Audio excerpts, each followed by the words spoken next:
កូនប្រុសពៅរបស់សម្ដេចធិបតីហ៊ុនម៉ាណែតនាយករដ្ឋមន្ត្រីកម្ពុជាកុមារាហ៊ុនពេជ្រមុនីរិទ្ធិសិទ្ធកើតនៅថ្ងៃទី9 ខែតុលាឆ្នាំ2017បច្ចុប្បន្នមានវ័យ8ឆ្នាំពោពេញដោយសមត្ថភាពខ្លាំងពូកែអាចទទួលបានមេដាយថ្នាក់ជាតិនិងអន្តរជាតិជាច្រើនគួរឲ្យកោតសរសើរពោលគឺសមត្ថភាពខ្លាំងមិនចាញ់មនុស្សពេញវ័យនោះឡើយកុមារាហ៊ុនពេជ្រមុនីរិទ្ធិសិទ្ធត្រូវបានមហាជនទទួលស្គាល់និងកោតសរសើរចំពោះសមត្ថភាពដ៏ខ្លាំងពូកែជាពិសេសរូបគេតែងទទួលបានមេដាយមាសផ្នែកគណិតវិទ្យាមិនថាថ្នាក់ជាតិឬអន្តរជាតិដែលជាពានរង្វាន់ប្រកួតប្រជែងក្នុងចំណោមសិស្សមកពីបណ្ដាប្រទេសជាច្រើនលើពិភពលោកថ្ងៃនេះកម្ពុជាថ្មីសូមលើកយកពានរង្វាន់និងមេដាយមាសចំនួន9ដែលកុមារាហ៊ុនពេជ្រមុនីរិទ្ធិសិទ្ធទទួលបានក្នុងឆ្នាំ2023ដល់ឆ្នាំ2025តាមរយៈការផ្សាយលើបណ្ដាញទំនាក់ទំនងសង្គមរបស់សម្ដេចធិបតីហ៊ុនម៉ាណែតនិងលោកជំទាវកន្លងមកកាលពីថ្ងៃទី20ខែវិច្ឆិកាឆ្នាំ2023សម្ដេចធិបតីបានបង្ហោះសារអបអរសាទរកូនប្រុសពៅដែលទទួលបានចំណាត់ថ្នាក់លេខ1ប្រឡងផ្នែកគណិតវិទ្យាកម្មវិធី Caribou Mathematics Contest ក្នុងចំណោមអ្នកចូលរួមប្រឡង2358នាក់មកពីបណ្ដាប្រទេសផ្សេងៗក្នុងពិភពលោកបន្ទាប់មកនៅថ្ងៃទី20ខែមករាឆ្នាំ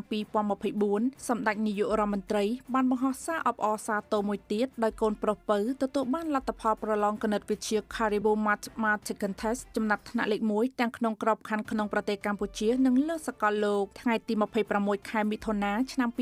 2024កុមារាហ៊ុនពេជ្រមុនីរិទ្ធិសិទ្ធទទួលបានមេដាយមាសចំនួន2ក្នុងការប្រឡងកម្រិតសកលនៅប្រទេសឌូបៃគឺមេដាយមាសលើវិញ្ញាសាគណិតវិទ្យានិងមេដាយមាសលើវិញ្ញាសាភាសាអង់គ្លេសមិនត្រឹមតែប៉ុណ្ណឹងរំលងបានតែប៉ុន្មានខែគឺថ្ងៃទី23ខែកក្កដាឆ្នាំ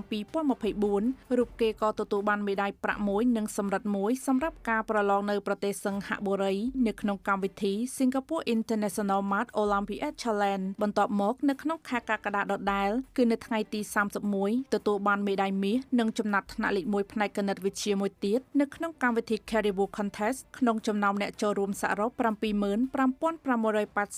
នាក់ពីបណ្ដាប្រទេសផ្សេងៗលើពិភពលោកភាពជោគជ័យរបស់កុមារាហ៊ុនពេជ្រមុនីរិទ្ធិសិទ្ធមានជាបន្តបន្ទាប់រហូតដល់ថ្ងៃទី4ខែមករាឆ្នាំ2025កុមារាដ៏ពូកែនេះទទួលបានមេដាយមាសមួយទៀតក្នុងការប្រឡងវិញ្ញាសាគណិតវិទ្យា Singapore Math Challenge 2024ក្រោយមកនៅថ្ងៃទី16ខែមករាឆ្នាំ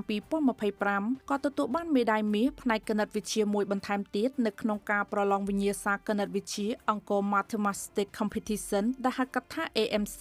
ក្រៅពីពូកែផ្នែកគណិតវិទ្យានិងទទួលបានចំណាត់ថ្នាក់លេខ1និងពានរង្វាន់ជាច្រើនកូនប្រុសពៅរបស់នាយករដ្ឋមន្ត្រីកម្ពុជាក៏ជាសិស្សពូកែផ្នែកតន្ត្រីដែរជាក់ស្ដែងកាលពីថ្ងៃទី2ខែមិនិនាឆ្នាំ2025រូបគេក៏ទទួលបានពានមាសក្នុងការប្រឡងលេងឧបករណ៍ភ្លេងហ្គីតាថែមទៀតផងសម្រាប់ពេលថ្មីនេះគឺនៅថ្ងៃទី19ខែមេសាឆ្នាំ